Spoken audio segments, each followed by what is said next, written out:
नाम बड़े और दर्शन छोटे, और आईपीएल सीजन 14 में मुंबई के सिक्के नजर आ रहे हैं खोटे। नमस्कार, आईवीएम पॉडकास्ट पे आप देख रहे हैं खेल नीति। आज बात करेंगे जो मुकाबला मुंबई हारी दिल्ली के खिलाफ उसके बारे में, और आज डबल हेडर मुकाबले हैं उनके बारे में भी बातचीत करेंगे। लेकिन सबा शुरुआत, क्योंकि अक्सर हिंदी की कहावतें बिल्कुल फिट बैठ जाती हैं, कभी कभी टीम पर, कभी कभी खिलाड़ियों पर, और इसीलिए आज आईवीएम पॉडकास्ट की खेल नीति की शुरुआत हम दो दोहों से कर रहे हैं। एक तो नाम बड़े और दर्शन छोटे, और क्यों नजर आ रहे हैं मुंबई के सिक्के खोटे। क्योंकि जिस तरह का प्रदर्शन मुंबई का रहा है और जिस तरह का स्टार्ट मिला उनको, उस स्टार्ट को कन्वर्ट नहीं कर पाया। और एक बार फिर हम लगातार आपसे चर्चा कर रहे हैं कि पांड्या ब्रदर्स को क्या हुआ, पोलार्ड का पावर हाउस अचानक कैसे उसकी बत्ती गुल हो जा रही है बार बार। ये सारा माजरा है क्या, क्यों मुंबई को लगातार सेटबैक देखने पड़ रहे हैं, और उसकी बड़े जिम्मेदारी एक बार फिर बल्लेबाजों पे आ गई। हाँ राजीव, मुझे तो ये लगता है कि बहुत जल्दी आवश्यकता है यहाँ पर परिवर्तन की। एक जी। एटीट्यूड में, एक अप्रोच में, सरफेस के हिसाब से बल्लेबाजी करने में। और ये जो चेंजेस है वो अभी तक देखने को मिला नहीं है। क्योंकि जब आपका मुकाबला एक बड़ी टीम के साथ हो रहा है, एक स्ट्रांग टीम के साथ हो रहा है, वहाँ पर आप बिलो परफॉर्मेंस देकर मैच नहीं जीत सकते हैं। और यही हाल रहा है अभी तक मुंबई इंडियंस का। हालांकि दो मैचेस मुंबई इंडियंस ने जीत लिया है बिलो पार परफॉर्मेंस दिखा करके। पर हर बार ये होने वाला नहीं है। इसीलिए जो कमियां हैं उसको पूरी करनी होगी मुंबई इंडियंस को। सबसे बड़ी उनकी कमजोरी रही है उनका middle order, lower middle order. वहां पर रन्स देखने को मिल नहीं रहे हैं। हम लोग सूर्य के बारे में बात करते आ रहे हैं, पर सिवाय जी। एक पारी के उन्होंने रन्स नहीं बनाए हैं। ईशान किशन इस विकेट पर स्ट्रगल कर रहे हैं, हालांकि कल उन्होंने प्रयास जरूर किया था। पर जहां पर विकेट धीमा है, जहां पर बॉल थोड़ी घूम रही है, वहां पर आपके बड़े से बड़े दिग्गज जो हैं वो मात खा जा रहे हैं। अब वो इस जी। वजह से हो रहा है क्योंकि जो अप्रोच है इन बल्लेबाजों का, उसमें कोई परिवर्तन देखने को नहीं मिल रहा है। मुझे लगता है कि यहाँ पर बहुत ज्यादा आवश्यकता है कि सोच समझ कर आने वाले मैचेस खेले रोहित की टीम मुंबई इंडियंस। अब तो मुझे लगता है उनको इंतजार होगा कि जल्द से जल्द चेन्नई चेन्नई से पलायन हो और दूसरे वेन्यू में पहुंचे और वहां पर जाके खेलें। जी बिल्कुल। और जिस कहावत से हमने इस चर्चा को शुरू किया था सबा, कि नाम बड़े और दर्शन छोटे, तो पहले बड़े नाम पे चर्चा करना बहुत जरूरी है, और वो है क्विंटन डिकॉक। लगातार फेल हो रहे हैं। आपको लग रहा है थोड़ा बैटिंग ऑर्डर में चेंज की जरूरत है, ईशान किशन से पारी की शुरुआत करा ली जाए, थोड़ा रेस्ट दिया जाए क्विंटन डिकॉक को, क्योंकि लगातार ये तीसरी चौथी पारी है जब वो कंट्रीब्यूट नहीं कर पा रहे हैं। कल भी 2 रन पे वो आउट हो गए, मार्कस स्टोइनिस को नया बॉल दिया गया और उन्होंने आउट किया उनको। कैसे आप देख रहे हैं, क्विंटन डिकॉक का फॉर्म खराब होने से भी थोड़ा इफेक्ट पड़ रहा है मुंबई पे?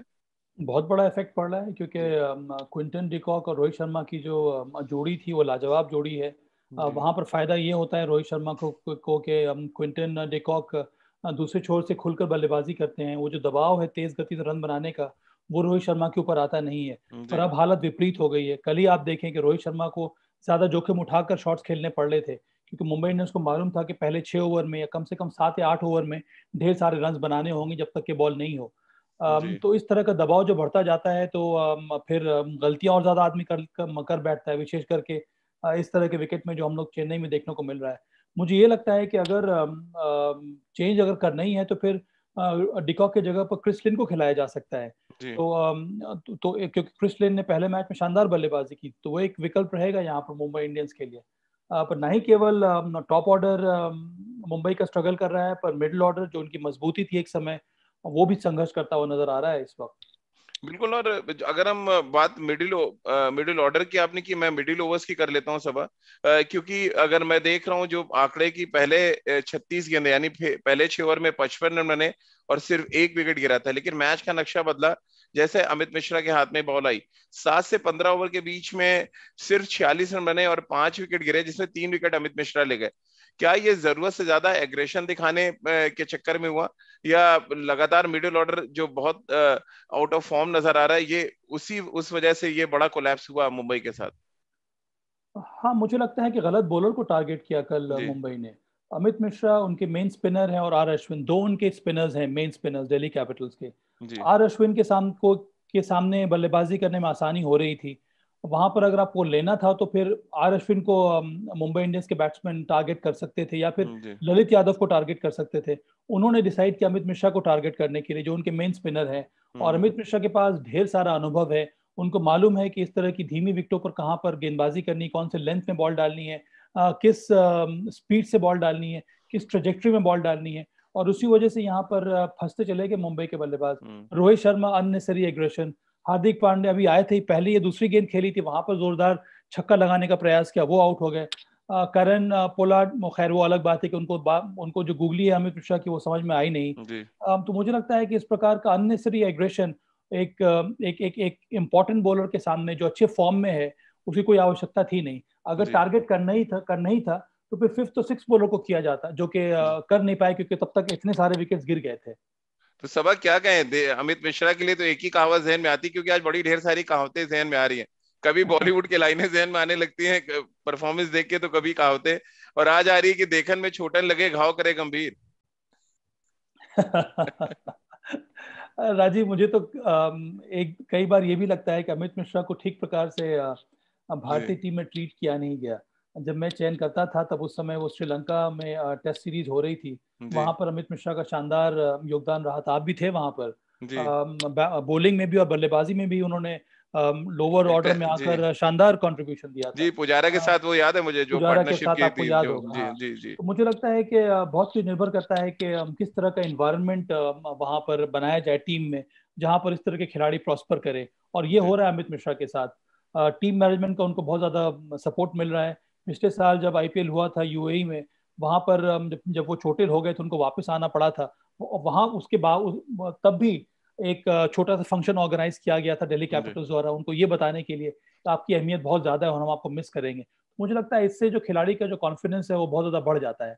और अमित मिश्रा बहुत क्राफ्टी बॉलर है, क्लेवर बॉलर है, उनको मालूम है किस तरह से विकेट लेना है, और वो अटैकिंग बॉलर है। मुझे लगता है कि इसका फायदा मिल रहा है इस समय दिल्ली कैपिटल्स को। बिल्कुल। और मुंबई इंडियंस की बैटिंग की बात करें, सबा हमेशा कहते हैं कि अगर आप सेट हो गए हैं और सेट होके बड़ा स्कोर नहीं बना रहे तो फिर आप क्राइम कर रहे हैं। अब मैं स्कोर कार्ड देख रहा था, रोहित शर्मा ने 30 गेंदों पे 44 रन बनाए, उन्होंने विकेट थ्रो किया। फिर ईशान किशन 26 रन, सूर्य कुमार यादव 30 रन। क्या ये उतने ही जिम्मेदार है जितना कि हम पोलार्ड की बात कर रहे हैं या पांड्या बंधुओं की बात कर रहे हैं? कि आप जब सेट हैं और चेन्नई जैसे ट्रैक पे अगर आप लंबा नहीं खेल रहे हैं तो फिर आप टीम को मुसीबत में डाल रहे हैं? राजीव, सही बात आपने कही कि चेन्नई जैसे ट्रैक में जी ऐसा विकेट जहां पर आपको मालूम है कि नए बल्लेबाज को आकर ही बल्लेबाजी करना या फिर शॉट्स लगाना बड़ा कठिन है, वहां पर एक सेट बैट्समैन की जिम्मेदारी थोड़ी ज्यादा बढ़ जाती है। वहां जी पर बहुत ज्यादा जरूरी है कि आपका शॉट सिलेक्शन जो है और ज्यादा प्रिसाइज हो, जो कि कल रोहित शर्मा के बल्लेबाजी में देखने को नहीं मिला, या फिर सूर्य कुमार यादव के बल्लेबाजी में देखने को नहीं मिला। ईशान किशन ने प्रयास किया, वो अंतिम के 19th ओवर में आउट हो गए, वो अलग बात है। पर अगर हम ये दो सेटल बैट्समैन की बात करें तो बहुत ज्यादा जरूरी है कि यहाँ इस तरह के विकेटों पर आप ही को आगे लेकर जाना पड़ेगा। और फिर जी जो लोअर मिडिल ऑर्डर के प्लेयर्स हैं वो आपको सपोर्ट कर सकते हैं, आपको समझा भी सकते हैं कौन से शॉट खेलना होगा जब दूसरा खिलाड़ी अंदर आता है। जी। ये एक बहुत बड़ी मुझे लगता है गलती रही है रोहित शर्मा और सूर्य कुमार यादव की। जो सेट होने के बाद अगर आप इस प्रकार के विकेटों पे खराब शॉट खेलकर आउट हो जाते हैं तो जी फिर आपको भी ब्लेम लेना होगा। बिल्कुल। और सबा अगर हम दिल्ली के रनचेज की बात करें, शिखर धवन ने एक बार फिर दिखाया है कि उनका पर्पल पैच चल रहा है और पर्पल कैप भी उनके पास है, जिस तरह की वो बैटिंग कर रहे हैं। और मेरे लिए जो सबसे इंपॉर्टेंट इंक्लूजन था वो स्टीव स्मिथ का था। ये रिकी पॉन्टिंग का एक्सपीरियंस कहिए या वो तलाश रहे जो आप बार बार कहते हैं, नंबर 3 बड़ा इंपॉर्टेंट पोजीशन होती है जब आप रन चेज कर रहे हो या टारगेट सेट कर रहे हो। सूर्य कुमार यादव जब अच्छा करते हैं तो मुंबई इंडियंस के लिए बहुत अच्छा रिजल्ट आता है। क्या स्टीव स्मिथ भी कुछ वैसे ही रोल अदा करते हैं, अर्शद की साझेदारी की शिखर धवन के साथ, और एक प्लेटफॉर्म सेट किया जहां से ये लगा कि अब दिल्ली कम से कम हारेगी नहीं इस मैच में? राजीव, आपको याद होगा कि पिछले दिनों भी हम लोग जब बात कर रहे थे रन चेज जी की चेन्नई के विकेटों पर, वहां पर चाहे वो एसआरएच हो या फिर कोई और टीम क्यों ना हो, वो बड़े बड़े शॉट्स लगाने के चक्कर में उन्होंने अपने विकेट्स गंवा दिए। विशेष करके रन चेज में ये एसआरएच ने एक या दो बार किया है, या फिर केकेआर ने कुछ इस प्रकार से किया है। इसीलिए बहुत जरूरी है कि आपके पास ऐसे प्लेयर्स होने चाहिए जो सरफेस के मुताबिक बल्लेबाजी करें। यहाँ जी पर आपको छक्का और चौकों से मैच जीतने की आवश्यकता नहीं है, यहाँ पर जी सिंगल्स लेकर मैच जीतने की आवश्यकता है, यहाँ पर डबल्स भाग कर मैच जीतने की आवश्यकता है। और इसको भली भांति परखा है स्टीव स्मिथ ने और शिखर धवन ने भी। इसीलिए वो जो साझेदारी थी शिखर धवन और स्टीव स्मिथ की, बहुमूल्य थी इस रन चेज में। और इसी वजह से बहुत ज्यादा जरूरी है कि आप सरफेस के मुताबिक बल्लेबाजों को पिक करें, जो कि जी दिल्ली कैपिटल्स ने किया, जो कि रिकी पॉन्टिंग ने किया जब उन्होंने डिसाइड किया स्टीव स्मिथ को नंबर 3 पर खिलाने के लिए। तो मुझे लगता है कि ये बहुत ही शानदार टीम सिलेक्शन रहा है दिल्ली कैपिटल्स का, जिसकी वजह से उन्होंने मुंबई इंडियंस को मात दी। स्टीव स्मिथ जैसे प्लेयर्स को आपको खिलाना होगा जहां पर विकेट टफ है। वानखेड़े में भी हम लोगों ने देखा है कि विकेट इनिशियल ओवर्स में टफ रहता है, वहां पर भी नंबर 3 की भूमिका जो है बहुत ज्यादा इंपॉर्टेंट है। तो इन सब चीजों को ध्यान में रखकर ही आपको टीम डिसाइड करनी होती है, करनी होती है। उसी का नतीजा हम लोग के सामने देखने को मिलता है। और बिल्कुल, अगर अब समा मुंबई की टीम को देखें, हालांकि उनका सक्सेस रेट बहुत हाई है, 5 बार की चैंपियन टीम है, बहुत जल्दी क्रिटिकल नहीं होना चाहिए किसी टीम के बारे में, बट इस आईपीएल सीजन 14 में ऐसा लग रहा है कि बहुत रटे रटाए फॉर्मूले पे काम कर रहे हैं, जिस पर विरोधी टीमों ने काम करा हुआ है, और वो लगातार इनकी रणनीति को एक्सपोज कर रहे हैं। वो चाहे हम लोअर ऑर्डर की बात करें जो बहुत अटैकिंग खेलती थी 16 से 20 ओवर में, पोलार्ड, हार्दिक पांड्या, इसके अलावा कुणाल पांड्या, बट वो सारी चीजें अचानक ऐसा लग रहा है मिसफायर कर रही हैं मुंबई इंडियंस के लिए। हाँ राजीव, मुझे लगता है कि अभी तक मुंबई इंडियंस के बॉलर्स ने इस टीम को बेल आउट किया है। जी। हर एक मुकाबला अगर आप देखेंगे तो बिलो पार परफॉर्मेंस रहा है मुंबई इंडियंस के बल्लेबाजों का, और उसका बहुत बड़ा कारण रहा है चेन्नई का जो स्ट्रिप है। इस बार ये न्यूट्रल वेन्यू से मैचेस हो रहे हैं, तो चुनौती बहुत बड़ी है यहाँ पर मुंबई इंडियंस के लिए, विशेष करके जी। उनके बल्लेबाजों के लिए।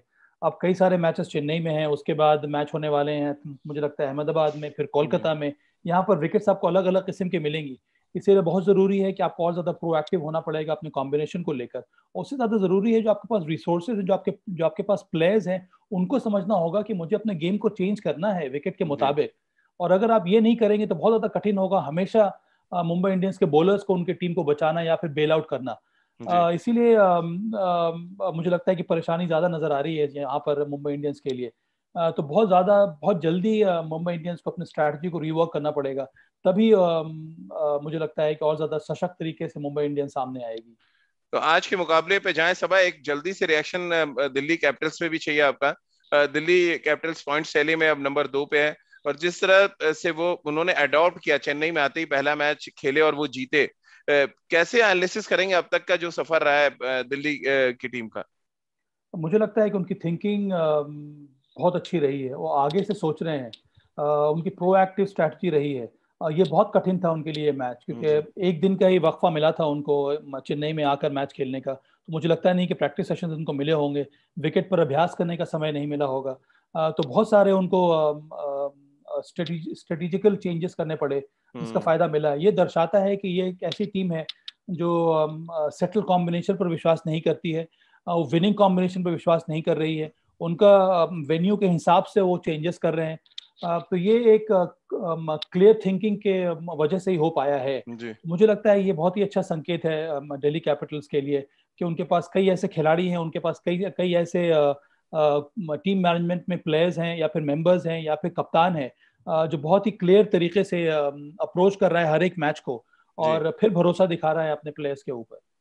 बिल्कुल सबा, और आज क्योंकि रामनवमी का दिन है, रमजान भी चल रहा है, तो रोजा अफ्तार जब करते हैं तो बड़ी थाली सजी हुई मिलती है जिसमें ढेर सारी डिशेस होती हैं खाने के लिए।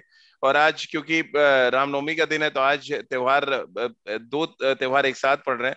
और मजे की बात यह है कि आज डबल हेडर मुकाबले हैं, तो एक तरफ हैदराबादी बिरयानी होगी और साथ में आपको छोले भटूरे मिलेंगे, तो दूसरी तरफ कोलकाता के रसगुल्ले और चेन्नई के इडली वड़ा।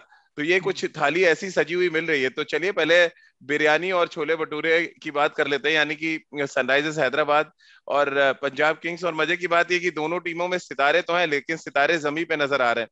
एक टीम 7वें नंबर पे, एक टीम 8वें नंबर पे। तो ये जो फर्श से अर्श तक जाने की बात कही जाती है, सबा होगा कैसे? ये दोनों टीमें तो बिल्कुल चित्त नजर आ रही हैं इस समय।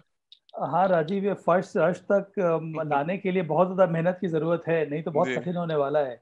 विशेष करके मुझे लग रहा है एसआरएच के लिए, क्योंकि एसआरएच ने हमेशा ही बहुत ही शानदार प्रदर्शन किया है, और कई सालों से वो क्वालिफाई करते आ रहे हैं प्लेऑफ्स के लिए। जी। और उनकी टीम काफी अच्छी है, उनके पास बेहतरीन गेंदबाज हैं, उनकी बॉलिंग बहुत ज्यादा मजबूत है, उनकी बल्लेबाजी में भी वो काबिलियत है जो परफॉर्म कर सकते हैं। जी। पर बहुत ही अनयूजुअल तरीके से उन्होंने इस बार प्रदर्शन दिखाया है, और मुझे लगता है उसका बहुत बहुत बड़ा कारण है उनका टीम सिलेक्शन। पहले मैच हारने के बाद बहुत ज्यादा पैनिक आ गया था टीम में, 3 या 4 उन्होंने परिवर्तन कर दिया, तो इससे बहुत ज्यादा इनसिक्योरिटी फैल जाती है हम्म। टीम के अंदर। आपने टी नटराजन को ड्रॉप कर दिया, तो मुझे लगता है कि बहुत बहुत बड़ी समस्या अपने सामने उन्होंने लाकर खड़ी कर दी है। तो अगर वो शांति के साथ टीम का चयन करेंगे, प्लेयर्स पर भरोसा दिखाएंगे, केन विलियमसन को वापस टीम में लेकर आएंगे और कुछ उसी प्रकार की भूमिका अगर विलियमसन की रही जो स्टीव स्मिथ ने निभाई है कल के मैच में, तो मुझे लगता है कि ये टीम फिर से वापसी कर सकती है और एक जी। स्ट्रांग प्रदर्शन दे सकती है। तो कुछ वही हालत है यहाँ पर पंजाब किंग्स की भी। क्रिस हम्म। गेल को वो खिला रहे हैं नंबर 3 पर, मुझे लगता है वो ठीक प्रकार से यूटिलाइज हो नहीं रहा है उनका पोटेंशियल। हम्म। अगर क्रिस गेल को खिलाना है तो फिर आप उनको ओपन कराइए, नहीं तो आप उनको बाहर कर दीजिए 3 नंबर पर, डेविड मलान को आप लेकर आइए। रवि बिश्नोई को वो खिला नहीं रहे हैं। तो मुझे लगता है कि इस प्रकार का बड़ा ही अटपटा सा सिलेक्शन जो रहा है, उसके वजह से टीम का बैलेंस इस समय जो है वो बिगड़ सा गया है। तो जी। इसको दूर करना पड़ेगा, इसको सुलझाना होगा, तभी इन दोनों का जो रास्ता है वो थोड़ा बहुत स्मूथ देखने को मिलेगा। और सबब क्योंकि आप सिलेक्शन पे लगातार सवाल खड़े कर रहे हैं, मैं सवाल खड़े करूंगा टीम मैनेजमेंट के ऊपर, क्योंकि एक तरफ अनिल कुंबले जैसा क्रिकेटिंग ब्रेन है पंजाब किंग्स के पास, वहीं हम सनराइजर्स हैदराबाद की बात करें तो उनके पास टॉम मूडी है, वीवीएस लक्ष्मण है। क्या ऐसी चीजें हो रही हैं, मतलब जरूरत से ज्यादा ऑप्शन है इसलिए परेशानी है, या वो समझ नहीं पा रहे परिस्थितियों को जिस वजह से सही कॉम्बिनेशन अभी तक मिला नहीं है इन दोनों टीमों को? अब मुझे लगता है कि परिस्थितियों के मुताबिक वो टीमों को चुन नहीं पा रहे हैं। जी। और विकेट को परखना, सरफेस को परखना, ये जिम्मेदारी होती है कप्तान और कोचिंग टीम की या फिर टीम जी। मैनेजमेंट की। तो मुझे लगता है वहाँ पर थोड़ी दिक्कतें आ रही हैं। और इस वजह से ये परेशानी हुई है। मुझे ये भी लगता है कि सही प्लेयर को चुनना, कि कौन से प्लेयर आपके पास है, क्या क्या आपके पास रिसोर्सेज है, उनको जी। किस तरह से इस्तेमाल किया जाए, वो देखने को मिला नहीं है। अगर आप कल की अब अगर हम लोग उदाहरण ले ले, वहां से क्या सीख सकता है पंजाब किंग्स या सनराइजर्स। आप देखिए मार्कस स्टोइनिस को उन्होंने जी। उनसे ओपन करवा दिया गेंदबाजी में, उन्होंने आते ही क्विंटन डिकॉक का विकेट ले लिया। जी। अमित मिश्रा को उन्होंने खिलाया। उन्होंने 2 बल्लेबाजों को और टीम में ऐड किया, क्योंकि उनको लग रहा था कि इस विकेट पर आपकी बल्लेबाजी में और ज्यादा गहराई होनी चाहिए। तो स्टीव स्मिथ और हेटमेयर आए, उन्होंने एक एक बॉलर को सेक्रीफाइस कर दिया, जो कि तो मुझे लगता है क्रिस वोक्स को उन्होंने बाहर बैठा दिया। उसकी जगह पर उन्होंने भरोसा दिखाया अपने इंडियन बॉलर्स पर, ललित यादव को पर उन्होंने भरोसा दिखाया कि वो 3 या 4 ओवर डाल सकते हैं। मुझे लगता है इस तरह का अगर अप्रोच रहेगा पंजाब किंग्स का और सनराइजर्स का, तभी उनका काफिला फिर से वापस जी। पटरी पर आएगा, नहीं तो बहुत ज्यादा कठिनाई होने वाली है राजीव। सवाई एक बड़ा इंपॉर्टेंट फैक्टर है कि चेन्नई में इन दोनों मैच हो रहा है, ऐसा लग रहा है टेस्ट मैच की तैयारी हो रही है। एक तो टॉस जीतना बड़ा इंपॉर्टेंट हो गया है, क्योंकि साल 2021 में जो 6 मुकाबले हुए हैं उनमें से 5 मुकाबले पहले बैटिंग करने वाली टीम ने जीते हैं। ये एक सरप्राइजिंग फैक्टर है T20 फॉर्मेट के हिसाब से, जहां पे आप टॉस जीतिए और आंख मूंद के आप कहते हैं हम रन चेस करेंगे। क्या आज के मैच में भी टॉस उतना ही वाइटल आप देख रहे हैं? क्योंकि दो ऐसी टीमें हैं सितारों से सजी, जो बार बार कह रहा हूँ, जो जमीन पे हैं, और जमीन पर से उठने के लिए, खड़े होने के लिए उनको टॉस जीतना पड़ेगा। हाँ राजीव, पर टॉस जीतना आसान है, टॉस जीतने के बाद इस विकेट पर बल्लेबाजी करना बहुत ज्यादा कठिन है। जी। और कल हम लोगों ने देखा क्या हालत हुई यहाँ पर मुंबई इंडियंस की। तो हर एक टीम 150 160 करने के लिए भी संघर्ष कर रही है। तो जी। इस विकेट पर माना कि आप टॉस जीत जीत भी लेते हैं, पर आपको कम से कम 150 160 रन तो बनाने ही होंगे। जी। और क्योंकि कल कल हम लोगों ने देखा था कि चेन्नई में भी अब बॉल गीली होती जा रही है। और ये जी। परेशानी कल सेकंड हाफ में देखने को मिल रही थी, फर्स्ट हाफ में भी कुछ कुछ हद तक देखने को मिल रही थी। तो इसीलिए बहुत जरूरी है कि उसका भी आप बफर रखें, कम से कम आपको जी। 10-15 रन एक्स्ट्रा बनाने होंगे। तो सपोज कीजिए कि आपको लगता है कि पार स्कोर यहाँ पर 140 का है, पर उसमें आपको 15-20 रन और जोड़ने होंगे, ये हम्म। ओस को ध्यान में रखकर। तो ये कौन करेगा यहाँ पर? इतने रन बनाने के लिए आपके पास किस प्रकार के रिसोर्सेज हैं, आपका बैटिंग ऑर्डर क्या होना चाहिए, आपका अप्रोच क्या होना चाहिए, इन सब चीजों को ध्यान में रखकर ही टॉस जीतने के बाद आपको बल्लेबाजी करने का निर्णय लेना होगा। जी। नहीं तो आपके आपके आपके ऊपर बहुत बड़ा दबाव आ जाता है। बिल्कुल। और पंजाब की भी थोड़ी बात करें, सबब जो उनके मेरिडिथ लेके आए या जाय रिचर्डसन को लेके आए, सब ऑफ कलर नजर आए हैं अभी तक। इसके अलावा अगर हम बॉलिंग डिपार्टमेंट में और जाएं तो मोहम्मद शमी का भी कुछ ऐसी ही हाल है। क्या कुछ आप चेंजेस देख रहे हैं? या निकोलस पूरन की बात करें, क्या उनकी जगह मार्कस हेनरिक्स को आप खेलते देख रहे हैं? ये क्या कुछ चेंजेस हो सकते हैं? क्रिस जॉर्डन आ सकते हैं टीम में, उनके पास एक अवेलेबल ऑप्शन ये भी है। हाँ सही कहा आपने, क्रिस जॉर्डन एक अच्छा ऑप्शन हो सकता है उनके पास, क्योंकि ऑलराउंडर है। उसके साथ साथ चेन्नई के विकेट पर आपको कम से कम 2 स्पिनर्स खिलाने होंगे। हम्म। तो मैं उम्मीद कर रहा हूँ कि रवि बिश्नोई को पंजाब किंग्स खिलाए। उसके साथ साथ आपके पास स्पिनर्स में 1-2 और विकल्प मौजूद हैं। समा, क्या जलज सक्सेना और रवि बिश्नोई को एक साथ देख रहे हैं आप खेलते हुए? जलज सक्सेना ने गेंदबाजी ठीक ठाक की थी पिछले मैच में, मुझे जी। लग रहा है कि इन दोनों को मौका मिलना चाहिए फिर से। तो इस तरह के आपको परिवर्तन करने पड़ेंगे। बल्लेबाजी में आपको और ज्यादा गहराई लानी होगी, तो इसी वजह से क्रिस जॉर्डन अगर आते हैं तो वो एक ऑलराउंडर है, या फिर मोजेस हेनरिक्स, ये लाइक टू लाइक दो प्लेयर्स हैं आपके पास। तो मोजेस हेनरिक्स को मौका मिल सकता है क्योंकि वो अच्छे बल्लेबाज हैं जी और गेंदबाजी भी कर लेते हैं। तो मुझे विश्वास है कि आज इस मैच में जरूर चेंजेस देखने को मिलेगा। और जैसे जी कि मैंने कहा कि क्रिस गेल को अगर आपको इस्तेमाल करना है वो भी यहाँ के विकेटों पे, तो आप उनसे ओपन कराइए, क्योंकि नई बॉल के सामने वो अच्छी बैटिंग कर सकते हैं, तेज जी। गति से वो रन बना सकते हैं। तो मुझे लगता है कि इस तरह के चेंजेस अगर पंजाब किंग्स करेगा आज के मैच में, तभी वो कठिन चुनौती पेश कर सकता है सनराइजर्स के लिए।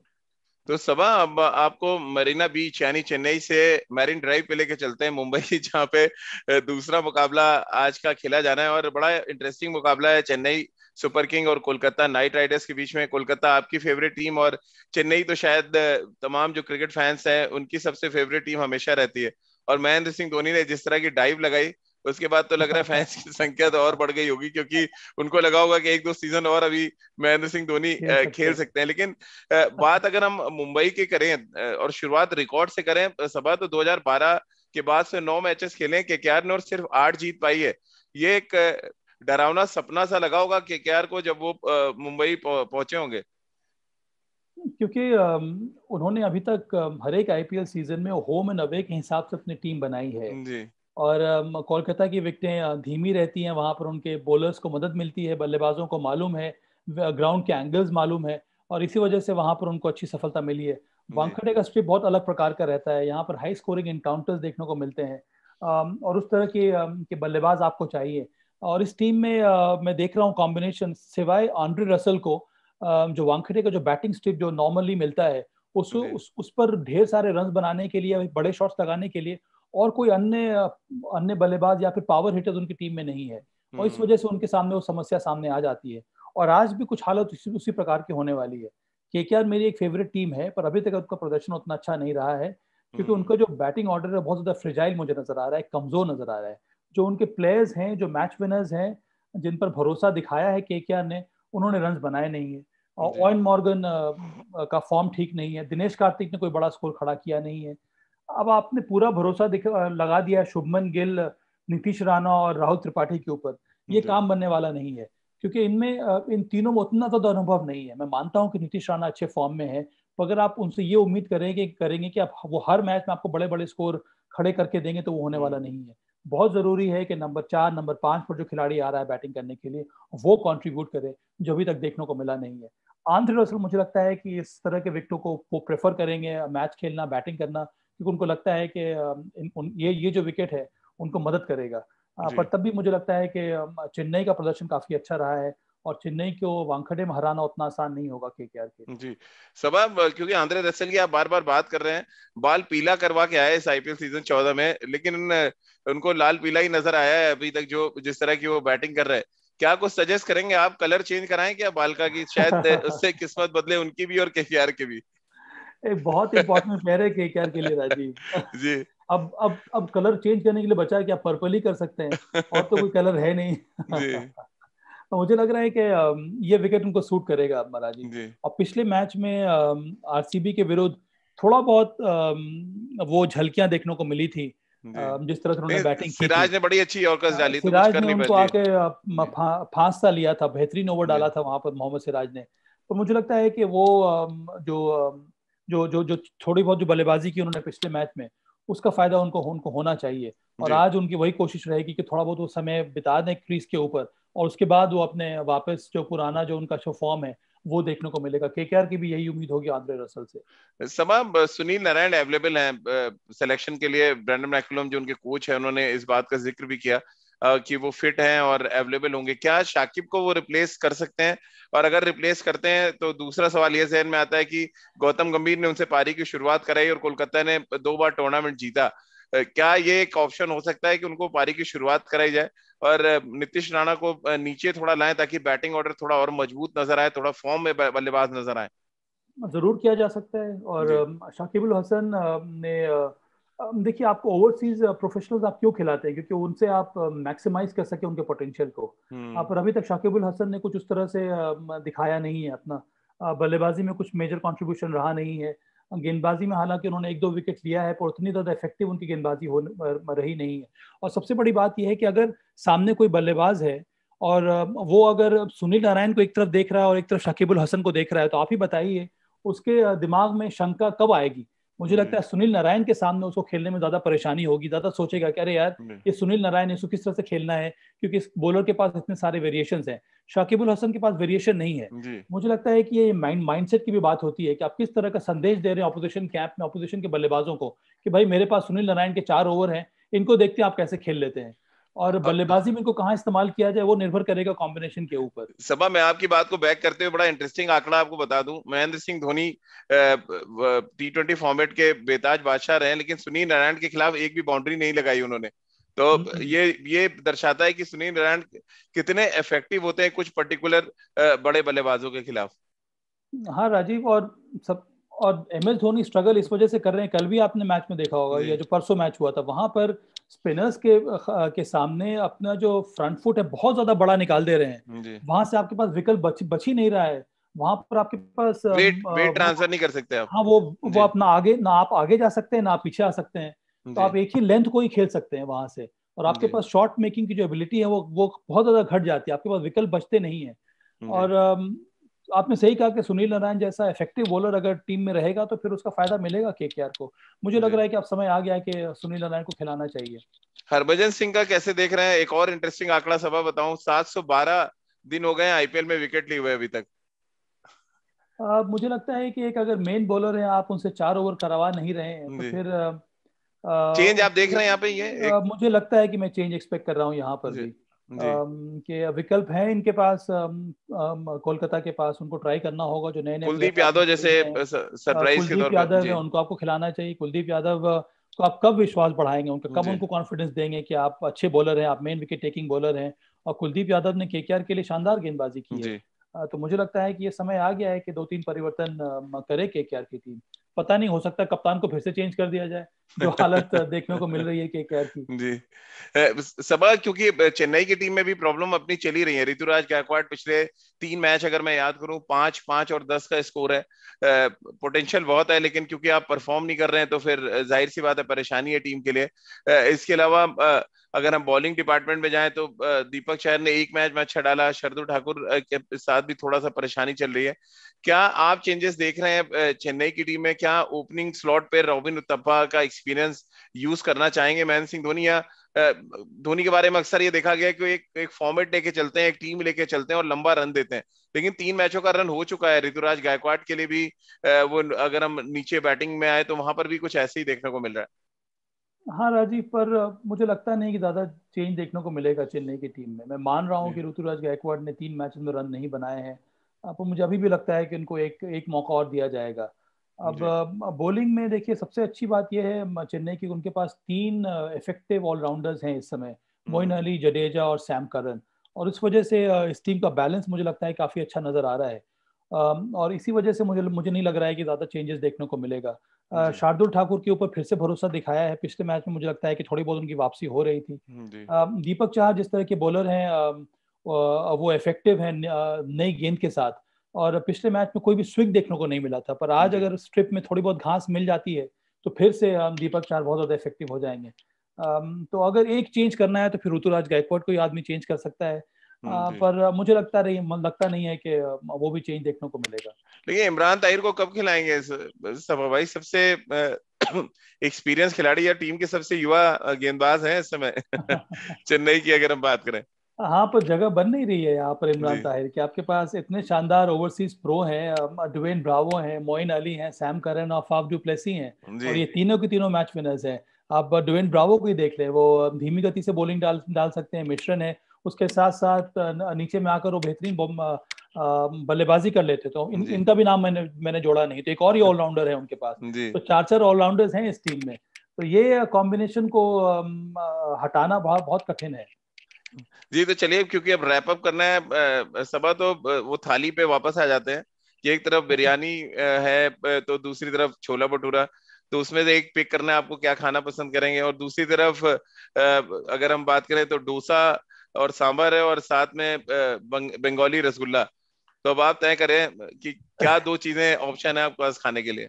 देखिए रमजान चल रहा है, इसका मतलब है कि सब लोग रोजे से हैं। और इसमें अफ्तार के वक्त या फिर अफ्तार के बाद डिनर में अब बिरयानी की जरूरत रहती है। जी। और मुझे लग रहा है इसलिए पहले मैच में लोगों को यही उम्मीद होगी कि वो बिरयानी नौश फरमाए। जी। और शाम के मैच में अगर आप इतना खा लेंगे तो नेक्स्ट डे का जिसको ब्रेकफास्ट करना भी है तो वो जी। सिर्फ इडली और वड़ा ही खाकर संतुष्ट रहे।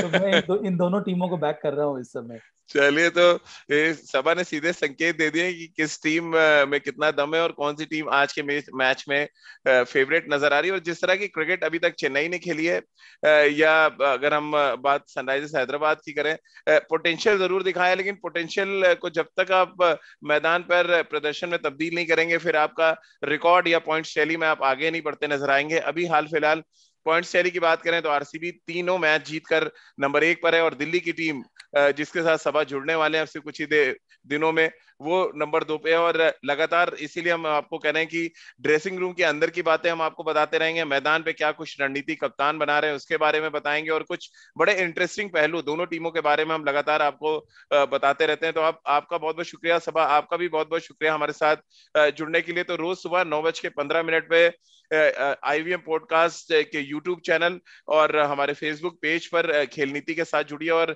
क्रिकेट से जुड़ी तमाम बारीकियां यहाँ पर सुनिए और देखिए, और साथ ही समझिए भी कि क्रिकेट खेल किस तरह से सिर्फ आप मैदान पे नहीं खेलते, बल्कि जब मैदान के बाहर होते हैं तो क्या कुछ स्ट्रेटेजी आप दिमाग में बनाते हैं, होटल के कमरे में जाके क्या कुछ आप अपने एक गेंदबाज के बारे में या एक गेंदबाज अपने बल्लेबाज के बारे में, अपने ओपोनेंट के बारे में सोचता है, ये भी आपको यहाँ पर लगातार हम अपडेट देते रहेंगे। तो हमारी इस खास पेशकश में